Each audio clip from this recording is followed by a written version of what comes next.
Puesto que ningún alto mando parecía atender a las quejas de los mineros de Lapzu, nadie fue capaz de imaginar hasta qué punto se estaba fraguando una verdadera rebelión que pondría en jaque a todo el consejo.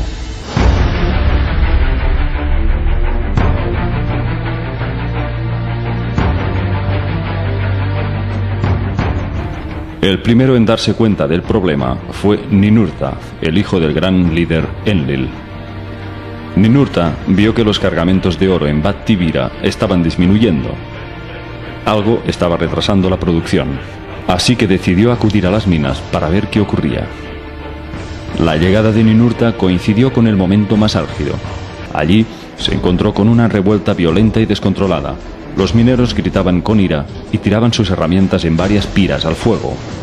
Cuando Ninurta les preguntó qué ocurría, le gritaron: «Desde que ha aumentado el calor en la Tierra, el trabajo se ha hecho insoportable, inaguantable.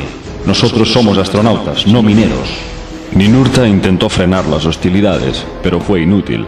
Los mineros se abrieron paso hasta la salida de las minas, gritando que ya no volverían al trabajo. Asustado, Ninurta avisó a Enki. «Convoquemos a Enlil», gritó Enki. Una vez que Enlil fue informado de aquel motín, se instaló en una vivienda muy próxima a las excavaciones de Lapzu para determinar una posible solución.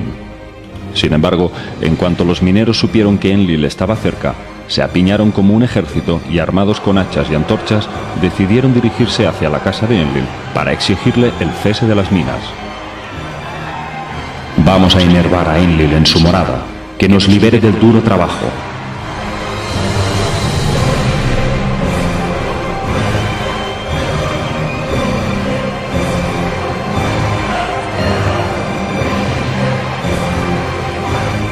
Enki y Ninurta intentaron dialogar pacíficamente para llegar a un acuerdo, pero los mineros apresaron a Ennugi, el oficial en jefe de las minas, y se abrieron paso entre los túneles hasta la salida.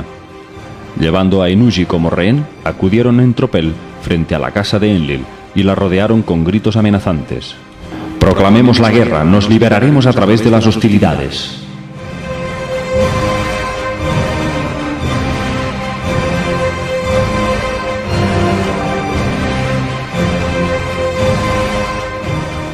Cuando el guardián de Enlil vio llegar a toda la multitud con antorchas, irrumpiendo en plena noche, atrancó la puerta y avisó a Nusku, el visir de Enlil.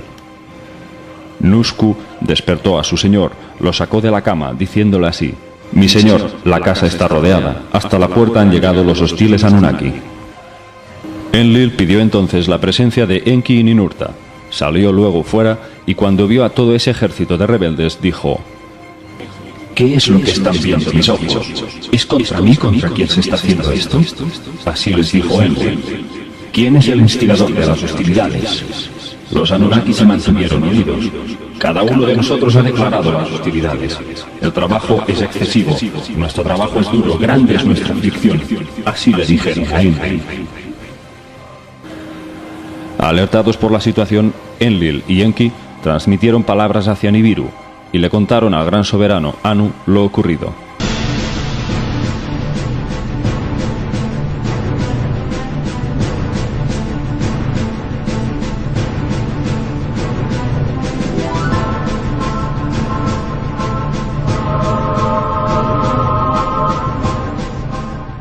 Pero Anu, lejos de hacerse cargo de la gravedad del motín, respondió: «Hay que obtener oro, el trabajo debe continuar». Entonces Enlil preguntó a los mineros quién había sido el instigador de aquella revuelta, con intención de sentenciarlo a un severo castigo para escarmentar al resto. Pero no solo no obtuvo ningún nombre, sino que las hostilidades aumentaron.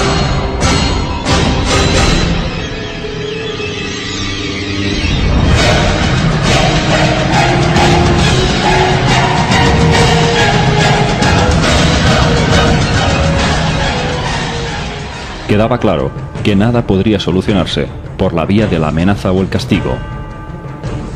Enki, por su parte, exigió la liberación de Ennugi, el jefe de las minas, y los mineros lo soltaron a cambio del cese de las minas.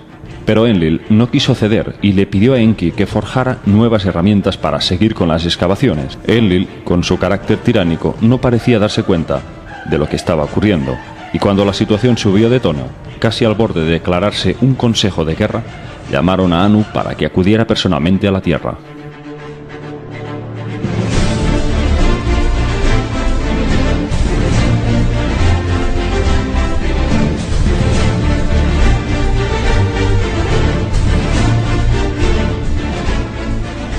Una vez estuvieron todos los líderes reunidos, se celebró una asamblea extraordinaria para debatir las posibles alternativas.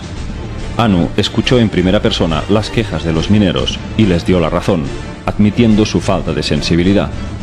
El gran rey cedió y ordenó el cierre total de las minas. Llegados a este punto, una pregunta seguía acechando a todos. ¿Qué hacer ahora? Los Anunnaki seguían necesitando el oro con urgencia. Interrumpir el suministro de oro significaba condenarse al desastre absoluto. Según los cálculos de Sitchin, los dioses Anunnaki se hallaron debatiendo esta disyuntiva hace unos 300.000 años. Así pues, en plena asamblea, Enki se puso de pie para proponer una alternativa viable para el problema. Pero antes de su intervención, solicitó la presencia de su sabio hijo Ningishida. Ningishida significa Señor del Árbol de la Vida, un dios que custodiaba todos los secretos divinos de las ciencias de la genética y la biomedicina. Enki le había conferido a Ningishida todos sus secretos, incluida la envidiada habilidad de resucitar a los muertos. Ningishida era representado con las dos serpientes entrelazadas que designaban las dos hélices del ADN, que luego pasó a ser el símbolo de la medicina, el caduceo. Más adelante, en la cultura egipcia, Ningishida fue venerado como el dios de la alta magia, Thoth.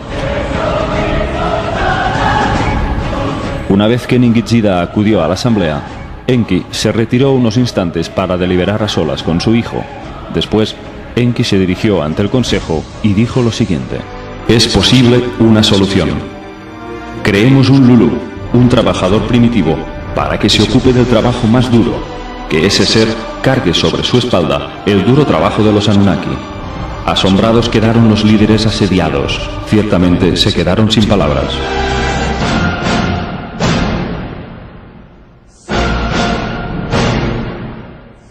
Aquellas palabras agitaron a todos los presentes. Las reacciones fueron dispares. Mientras unos pensaban que Enki estaba bromeando, otros acogieron la propuesta con fascinación. ¿Era en verdad posible violar las leyes de la biología y acelerar las pautas de la evolución de las especies para ese fin? ¿Qué repercusiones tendría interferir en el curso natural de la vida para crear un ser pensante que realizara el trabajo sucio como un sirviente para ellos?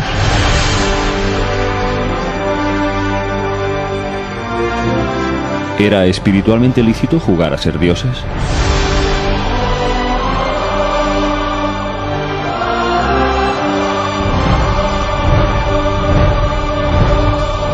Lo que Enki planteaba fue acogido como un asunto muy grave. Otros, en cambio, vieron posibilidades infinitas para hacer un uso adecuado que resolviera el gran atolladero en el que estaban. Grandes preguntas surgieron, y muchos fueron los dilemas morales y las dudas que encendió aquella arriesgada opción. Todos preguntaron a Ninhursag, la más cualificada e instruida doctora, si aquello que decía Enki era viable. ¿Acaso hay alguien aquí que haya oído hablar de eso?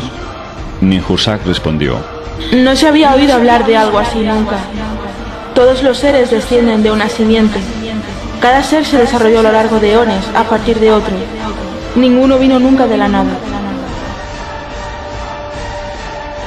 Entonces todos se volvieron hacia Enki, quien sonriente dijo: «¿Cuánta razón tienes, hermana? Dejadme que os revele un secreto de Apsu. El ser que necesitamos existe ya. Todo lo que tenemos que hacer es ponerle la señal de nuestra esencia.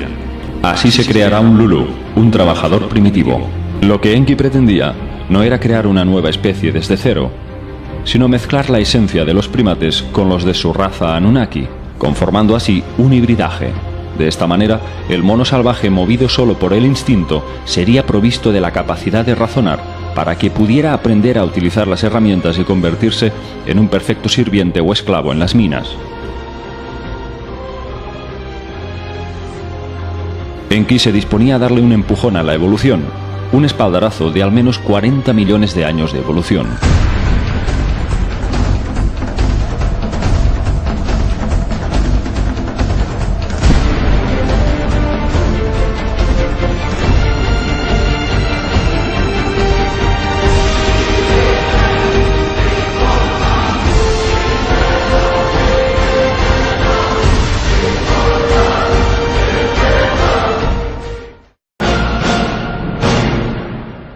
Pero ¿cuáles serían las consecuencias de este arriesgado experimento? ¿Y cómo afectaría eso a sus vidas? Sitchin consideraba que el primate que había elegido Enki era el Homo erectus, pero muchos expertos difieren y consideran que en realidad fue el Neandertal. Existen criaturas en el Apsu, dijo Enki, que caminan erectas, sobre dos piernas. Las patas delanteras las utilizan como brazos, de manos están dotados, viven entre los animales de las estepas, no saben vestirse, comen plantas con la boca, beben agua de los lagos y de las zanjas. Tienen todo el cuerpo peludo, el pelo de la cabeza es como el de un león. Enlil se mostró muy escéptico, pues no tenía conocimiento de que existiera semejante criatura. Así que Enki les llevó a todos al Apsu y les invitó a visitar su laboratorio biológico llamado Shi-Im-Ti, que significa la casa donde se insufla el viento de la vida. Allí les mostró a un montón de primates enjaulados, con los que estaba experimentando. Todos se quedaron sin palabras.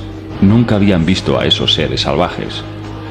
Enki les dijo que su hijo Ningishida había comprobado una gran compatibilidad genética que les unía con esa especie. Por lo tanto, el hibridaje era viable. Enlil consideró aquello como una aberración, una grave alteración de las leyes de la naturaleza. Desaprobó con rechazo cualquier intento de experimentar con los primates. Enki tendría que esforzarse un poco más para lograr llevar a cabo su gran proyecto.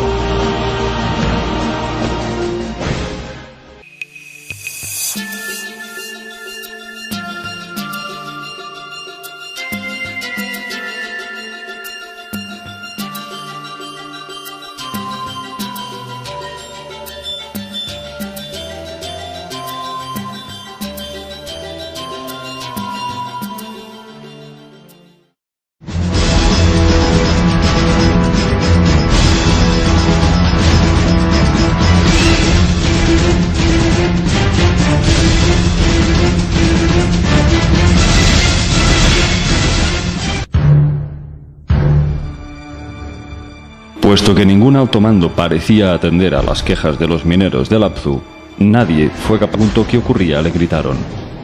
Desde que ha aumentado el calor en la Tierra, el trabajo se ha hecho insoportable, inaguantable. Nosotros somos astronautas, no mineros. Ninurta intentó frenar las hostilidades, pero fue inútil. Los mineros se abrieron paso hasta la salida de las minas, gritando que ya no volverían al trabajo. Asustado, Ninurta avisó a Enki.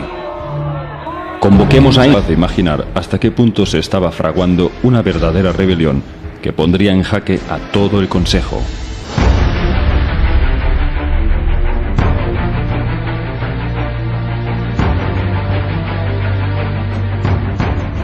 El primero en darse cuenta del problema fue Ninurta, el hijo del gran líder Enlil. Ninurta vio que los cargamentos de oro en Bat Tibira estaban disminuyendo. Algo estaba retrasando la producción, así que decidió acudir a las minas para ver qué ocurría.